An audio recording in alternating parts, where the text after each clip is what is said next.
नमस्कार मेरे प्यारे दोस्तों, कैसे हैं आप सभी। दोस्तों, आज फिर मैं एक नई कहानी लेकर आई हूँ जिसका टाइटल है शैतानी खोपड़ी।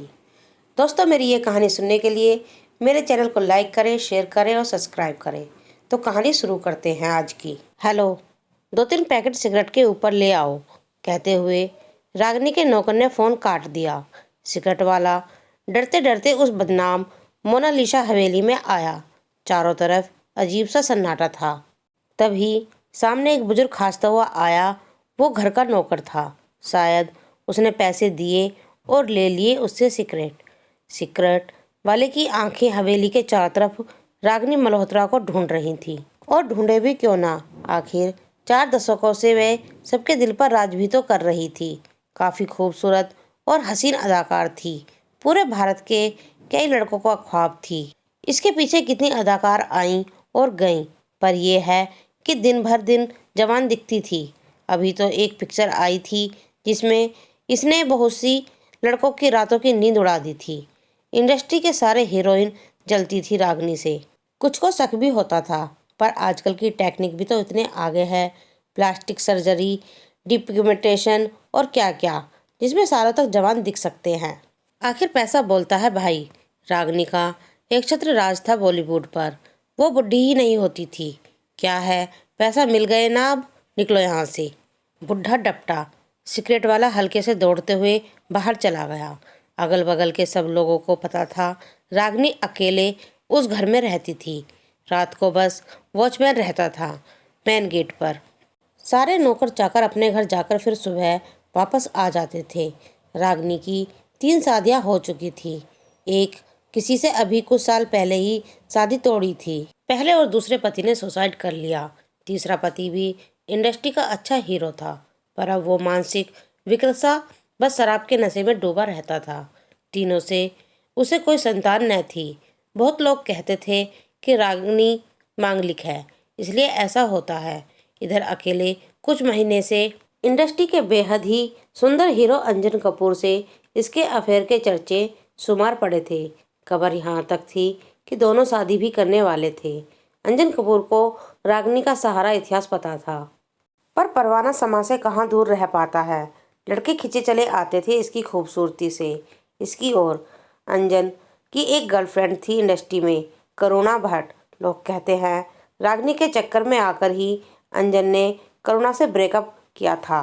दबे मुंह ये बातें आती हैं कि करुणा का बॉलीवुड में कैरियर भी रागिनी की वजह से बर्बाद हुआ था, क्योंकि करुणा को इंडस्ट्री के एक जाने माने शोमैन हारिस भाई की पिक्चर में काम मिला था। पर उस वक्त रागिनी के पास कोई बड़ी फिल्म न होने से उसने हारिस भाई से बात करके वो रोल खुद ले लिया था। अब अंजन के भी जानने के बाद करुणा टूट चुकी थी। उसने मन में सोचा वो रागिनी के घर जाकर उससे इस बारे में बात करेगी, पर करुणा अंदर जाती कैसे। उस मनोसीसा हवेली में बहुत गिने चुने लोग जाते थे और करुणा को भी रागिनी के वॉचमैन तक जानते थे। उसका घुसना तो मुश्किल था। करुणा ने एक प्लान बनाया और वह धोखे से रूप बदलकर और बुर्खा पहनकर हवेली में घुसी कि सीसीटीवी में ना दिख पाए, और हवेली में एक जगह पर छुपकर रह गई। मन में सोचा जैसे रात होगी बाहर निकलेगी और रागिनी से बात करेगी। उसका पता था रात में रागिनी हवेली में अकेली होती है। जैसे रात हुई करुणा रागिनी को ढूंढने लगी, परंतु रागिनी कहीं न दिखी। बहुत ढूंढने पर उसे एक रूम में बूढ़ी औरत की खांसने की आवाज़ आ रही थी। उसने झांककर उस रूम के डोरलॉक में देखा। सामने उसी कपड़े में जिसमें सुबह में रागिनी थी, एक पूरे झुले हुए मांस वाली सफ़ेद बालों से ढका चेहरा, झुका हुआ शरीर, एक बुढ़ी औरत बैठी थी। एकदम भयानक सा दृश्य था। करुणा ने कैसे भी अपनी चीख को रोका। सामने उस बुढ़िया ने सिगरेट पीकर मेज पर रखा हुआ, और उसी मेज पर एक मानव खोपड़ी पड़ी हुई थी। थोड़ी देर में खोपड़ी भयानक चित्कार करती हुई हवा में रागिनी के चारों तरफ उड़ने लगी। हा हा हा हा हा, मेरी शक्ति अब क्षीण हो रही है। मुझे जल्दी तुम्हारे बच्चे के खून की बलि चाहिए, वरना तुम हरदम के लिए बुढ़ी रह जाओगी। जवान रहना है तुम्हें तो तुमको अपने बच्चे की बलि अगले 3 महीने में देनी ही होगी, वरना तुम हरदम के लिए ऐसी ही बुढ़ी रह जाओगी जैसे रात में रोज रहना होता है। हा हा हा, हा हा हा। सुनो शैतानी खोपड़ी, अंजन कुमार का बच्चा मेरे गर्भ में पल रहा है। हमने छुपकर कोर्ट मैरिज कर ली थी। बस 2-3 महीने और फिर तुम्हें मेरे बच्चे की मानव बलि मिल जाएगी, रागनी ने खांसते हुए कहा। पर ध्यान रखना अंजन कुमार को मेरा रहस्य ना पता चले, वरना सब किए पर पानी फिर जाएगा। जैसे तुम्हारे तीसरे पति को सब पता चल गया था तो मुझे उसकी मानसिक विकृत करना पड़ा था। यह कहकर शैतानी खोपड़ी भयानक अट्टहास करने लगा। हा हा हा हा हा हा। तुम चिंता मत करो, उस बेचारे को तो ये भी नहीं पता कि मेरे गर्भ में उसका बच्चा पल रहा है। वैसे भी तुमने जो वादा किया था उसके मुताबिक ये मेरे बच्चे की आखिरी बलि होगी। उसके बाद मैं तुम्हें दूसरों के बच्चों की बलि दे सकती हूँ, जो काफ़ी आसान होगा मेरे लिए। उसके बाद मैं हरदम के लिए जवान हो जाऊंगी और रात में बुढ़ी भी नहीं होंगी। हा हा हा हा हा हा कहकर रागनी नरभक्षियों जैसा हंसने लगती है। मानव बलि का प्यासा हूँ मैं, तुम मुझे खून दो, मैं तुम्हें जवानी दूंगा। हा हा हा हा हा हा। शैतानी खोपड़ी ने अट्टहास किया। बस ये बलि हो जाए, फिर अंजन को भी ठिकाने लगा दूंगी मैं। बड़बड़ाते हुए रागनी वहीं बिस्तर पर सो गई। करुणा के आंसू नहीं रुक रहे थे। अगले दिन वो अंजन से मिलने गई, पर उसने मिलने से मना कर दिया। उसके सर पर रागनी का नशा जो था। फिर भी करुणा के लाख गिड़गिड़ाने पर वो बात करने को तैयार हुआ। करुणा की सारी बातें सुनने पर वो बोला, करुणा बहुत हो गया, तुम रागनी का मुकाबला कभी नहीं कर सकती। तो अब तुमने हम दोनों को अलग और रागनी को बदनाम करने के लिए ये सब चीज़ें फैलानी शुरू कर दी। इतनी गिर गई हो तुम। छी, मुझे पता था तुम मेरी बातों को नहीं मानोगे, इसलिए मैं रागनी के तीसरे पति हैदर को तुम्हारे पास लाई हूँ। खुद बात कर लो इनसे, करुणा ने कहा। पर हम दोनों के शादी के बाद करुणा को कैसे पता चली, ये तो बस मुझे और रागनी को ही पता थी। दोनों ने अपने कैरियर पर असर के वजह से इस बात को अभी छुपाने का सोचा था। यह बॉलीवुड है भाई, हमारी सास पर भी मीडिया की नज़र होती है। हो सकता है कहीं से बात लीक हुई हो।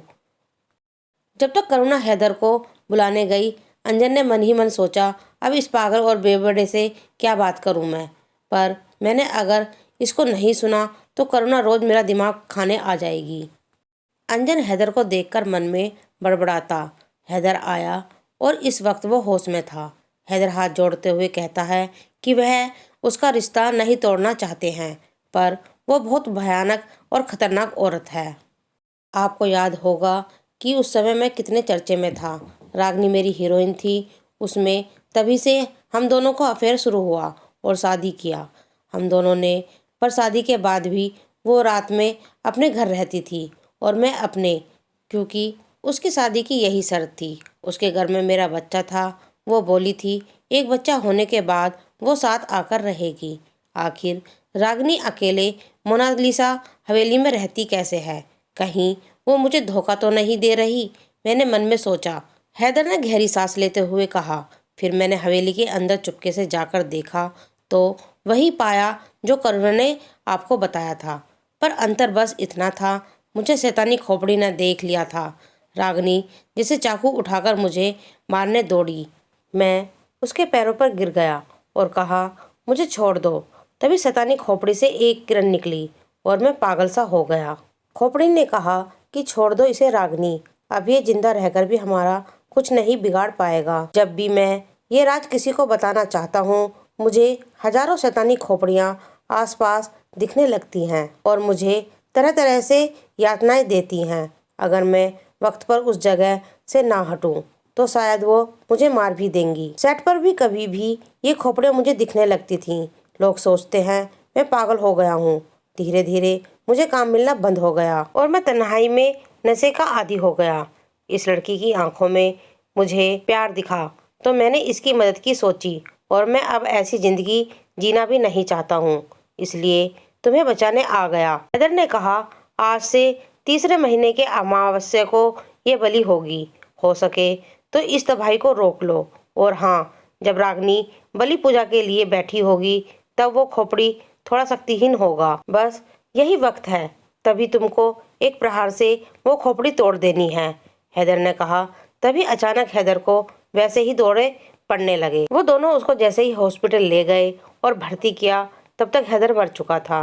अंजन ऊहापोह में अमावस का इंतजार करने लगा, क्योंकि जो कहानी हैदर ने बताई थी वही चाल रागनी ने उसके साथ चली थी। बच्चे के पूछने पर रागनी पहले तो संकोचाई, फिर बोली उसके घर में अंजन का 6 महीने का बच्चा है, पर उसने सोचा था वो उसे सरप्राइज देगी।